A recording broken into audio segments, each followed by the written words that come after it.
Então, vamos finalizar essa parte de controle de secreção salivar, tá? Então, eu fiz um esquema agora maior, o ácido tá ali em cima, tá?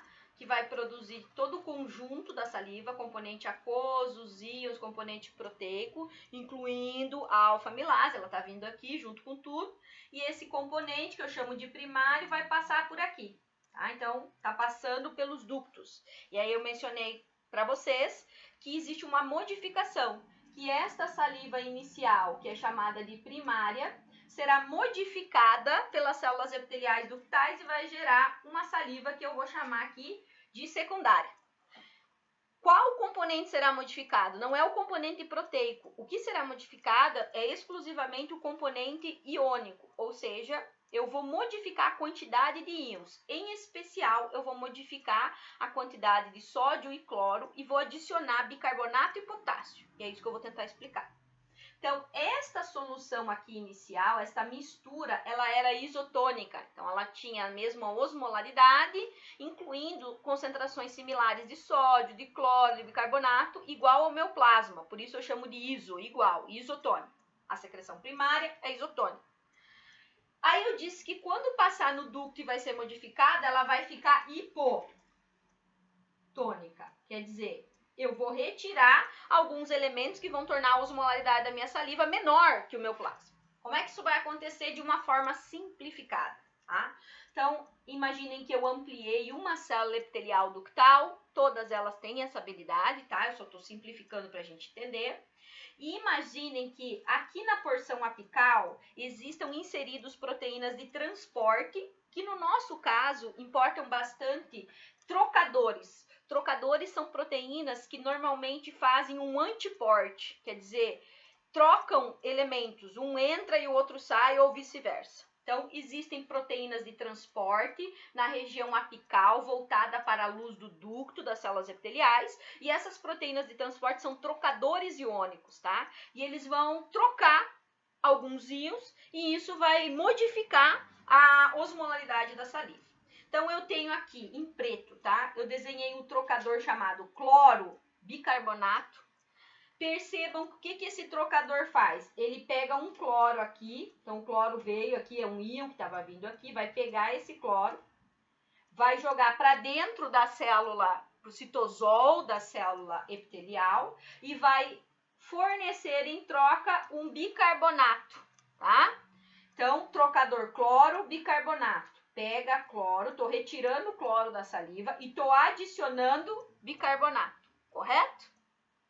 Aí eu tenho um segundo trocador que faz o quê? Que é esse que eu desenhei em vermelho. Ele vai pegar o sódio que estava vindo aqui na saliva, vai colocar para dentro da célula epitelial e em troca ele vai doar um potássio. Trocador sódio-potássio. Então, entra sódio, sai potássio. Repare que se eu fizer isso ao longo de todas as células epiteliais, eu vou estar modificando a composição. De tal maneira que esta saliva que vai sair lá na cavidade oral, a saliva secundária, depois que ela foi modificada, ela vai ser uma saliva que tem baixa quantidade de sódio e baixa quantidade de cloro, né? Porque eu tirei sódio e tirei cloro.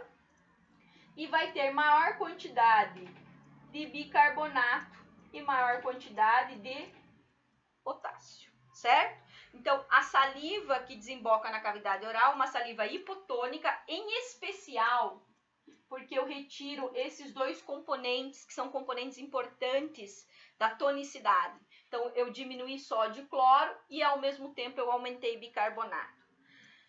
Muitos alunos me perguntam qual é a função disso, né? Por que isso acontece? Bom, uma das razões que eu imagino seja poupar sódio e cloro, porque são íons importantes do organismo, né? Porque estes íons que entraram aqui, tá? Eles sairão na parte basal e serão devolvidos para o sangue, portanto, serão devolvidos para o nosso meio interno. Então, seria uma maneira, digamos assim, de eu economizar, porque imaginem que a produção de saliva é constante ao longo de 24 horas. Ela tem ritmo maior e menor, mas ela se mantém, e isso poderia levar a uma perda, tá? Outra função de diminuir sódio e cloro é que sódio e cloro junto dão sal. E a saliva seria salgada se eu tivesse sódio e cloro. é muito similar àquele gosto dos isotônicos que a gente toma. Esses isotônicos, se vocês olharem, eles têm a mesma composição de sódio e cloro do nosso plasma. É como se você estivesse tomando um plasma com gostinho melhorado, tá? E eles, reparem que eles têm um gostinho. A nossa saliva, que está na cavidade oral, se você reparar, ela não tem esse gosto salgadinho. Por quê? Porque ela tem menor quantidade de sódio e cloro. Isso é importante para as sensações gustativas. O aumento do bicarbonato tem uma função importante, porque o bicarbonato tem aquela ação tamponante. Então, quanto mais bicarbonato eu tenho na saliva, mais fácil eu tampono flutuações de pH. Então, se o alimento for muito ácido, por exemplo, eu posso adicionar bicarbonato, e isso vai ser uma função importante para a saliva, que eu comentei, que era favorecer o tamponamento de produtos ácidos.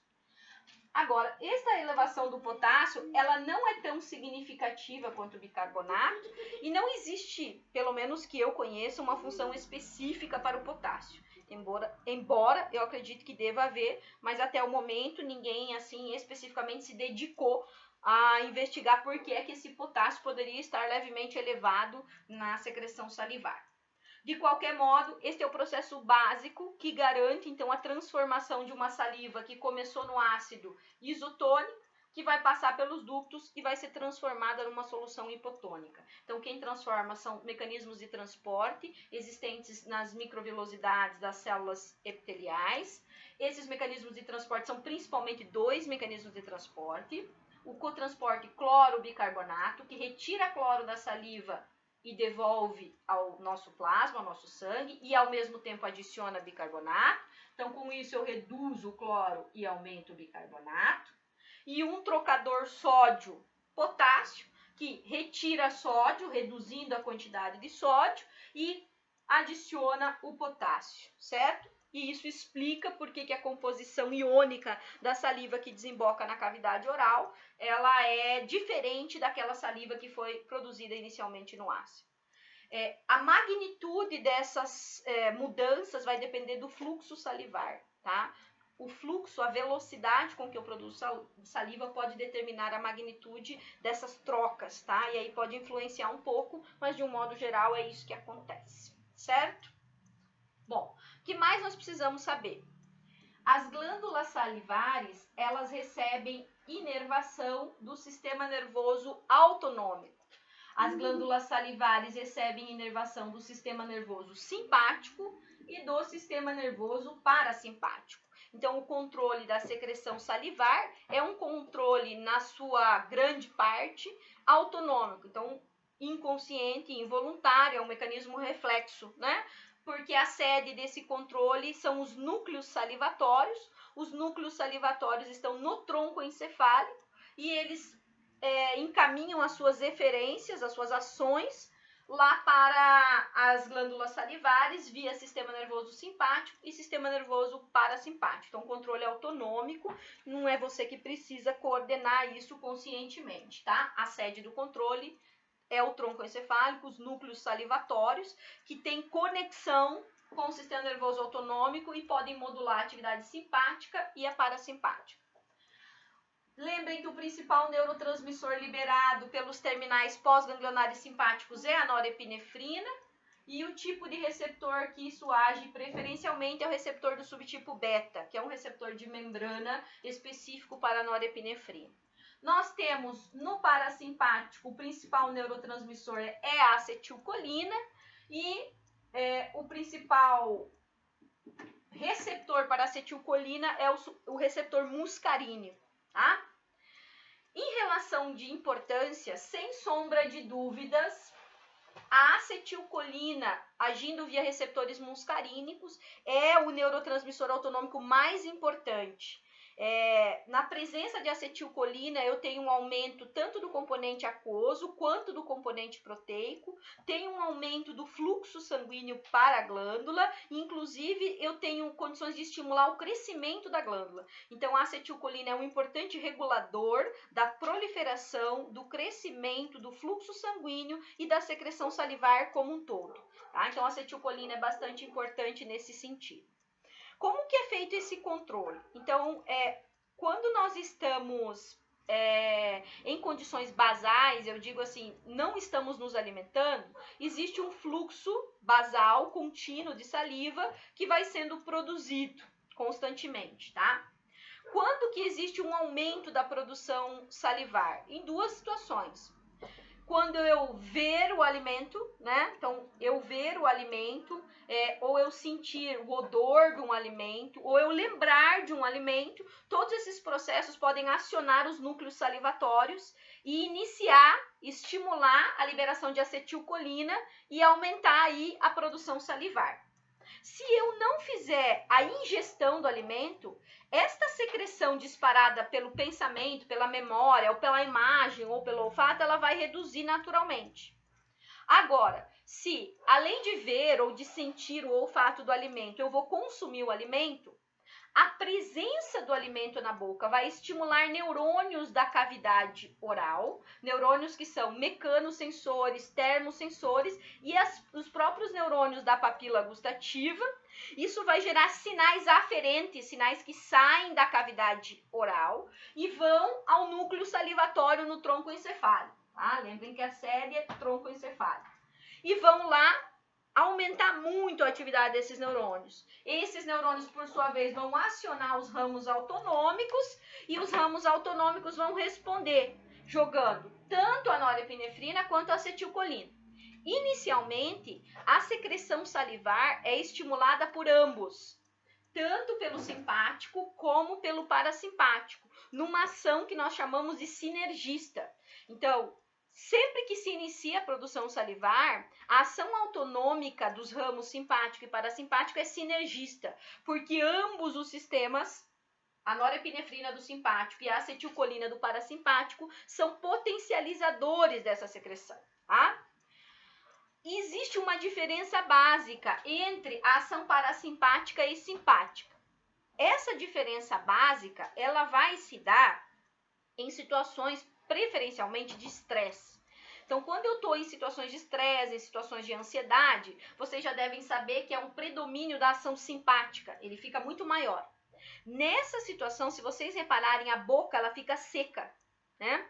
Por que acontece isso? Nesse momento, a ação simpática é inibitória sobre a produção salivar. Por que isso acontece? Porque em situações de estresse, de medo, de ansiedade, o aumento da atividade simpática ele predomina sobre o parasimpático. Quer dizer, tem muito mais ação simpática. E para a glândula salivar, isso gera um efeito colateral, tá? Qual é esse efeito? A ação simpática nos vasos sanguíneos, as glândulas salivares são densamente vascularizadas. E quando o simpático se eleva muito para os vasos da porção salivar, das glândulas salivares, eles fazem vasoconstrição. Então, na ação simpática mais acentuada, o simpático causa vasoconstrição para o fluxo da glândula salivar. Esta vasoconstrição reduz o fluxo de sangue para a glândula. E essa redução do fluxo faz com que ela não consiga produzir o componente aquoso e o componente proteico como deveria. Resultado, a secreção salivar cai nessa situação. Por isso que a boca fica seca, tá? Então, em situações de ativação simpática extrema, o simpático tem um efeito colateral que é reduzir a secreção salivar. E reduz porque corta o fluxo por causar vasoconstrição. E isso é uma ação que diminui a produção de saliva. Mas, em ações normais, né, durante as refeições, existe uma ação concomitante do simpático e do parasimpático, ambos estimulando a secreção de saliva. Na presença da ação parasimpática, ela é muito acentuada durante a refeição. Então, enquanto manter o ciclo de refeição, o efeito parasimpático ele vai ser, digamos assim, mais evidente, vai ter bastante acetilcolina, e essa acetilcolina estimula células acinares e aumenta muito o componente proteico e estimula as células ductais, e isso também estimula bastante o componente aquoso. Então, eu tenho uma salivação abundante na ação parasimpática. Último detalhe desse controle neural é que ele é um reflexo que é treinável. Reflexo é toda aquela resposta automática que eu conscientemente não controlo, mas que pode ser treinável. O famoso reflexo de Pavlov em cães era um teste, né, que mostra como que um reflexo pode ser treinável. E ele usava o reflexo salivar. Então, nesse estudo, eu vou sintetizar, né? O pesquisador, ele associava uma campainha ao momento que ele ia dar ração para o cão. Então, ele dava a campainha e dava a ração. Obviamente, quando o cão cheirava a ração e comia, ele salivava. Ele treinou o animal. Campainha, ração. Campainha, ração. E isso treinou um mecanismo reflexo. De tal modo que num tempo subsequente, ele dava a campainha, mas não dava a ração. E o cão salivava. Por quê? Porque ficou associado um aprendizado, né, entre que o som da campainha em breve viria comida. E o reflexo foi antecipatório, o reflexo foi acionado, porque isso prepara a cavidade oral, né, para fazer esse papel de já receber o alimento, né? Então, o reflexo salivar é um reflexo e pode ser treinável, né? Finalmente, lembrem que a secreção salivar ela também é abundante nas situações que precedem o vômito. Eu mencionei isso para vocês no reflexo do vômito. Então, quando você tem o vômito em situações normais, ele é precedido por salivação abundante. Por quê? Porque uma das coisas que acontece é que a irritação do trato aciona o sistema nervoso autônomo, o ramo parasimpático, e isso aciona a acetilcolina para a glândula. E essa acetilcolina, então, já começa a derramar, né, digamos assim, o conteúdo salivar para lavar a cavidade, para proteger a cavidade, e isso, então, favorece, né, com que a saída do vômito cause menos prejuízos à cavidade oral. Lembre que eu falei para vocês que a saliva também é rica em muco, tá? O muco é um componente de gel que é a mucina. Esse componente é importante para compactar o alimento e para favorecer a deglutição e evitar escoriações do trato. Existem algumas glândulas que são mucosas e serosas, algumas glândulas que são só mucosas e outras que são só serosas. Isso é uma característica da histologia, é importante reconhecer isso para os pares de glândulas salivares. Então, com isso, nós encerramos aspectos principais da ação salivar. Antes de eu finalizar, bioquimicamente, tá? A alfa-amilase salivar, ela quebra ligações do tipo alfa-1,4 do carboidrato, por isso ela se chama alfa-amilase. Ligações alfa-1,4 são típicas da ligação entre resíduos de glicose no glicogênio ou no amido, tá? Então, a alfa-amilase, ela quebra ligações do tipo alfa-1,4 entre os resíduos de carboidratos, e isso vai liberar esses resíduos, por isso ela recebe esse nome de alfa-amilase, tá? Então, bioquimicamente, ela fragmenta no local alfa-1,4 entre as ligações de carboidratos. Agora sim, encerramos secreção salivar, mecanismos básicos. Até a próxima, gente. A próxima será suco pancreático, não percam.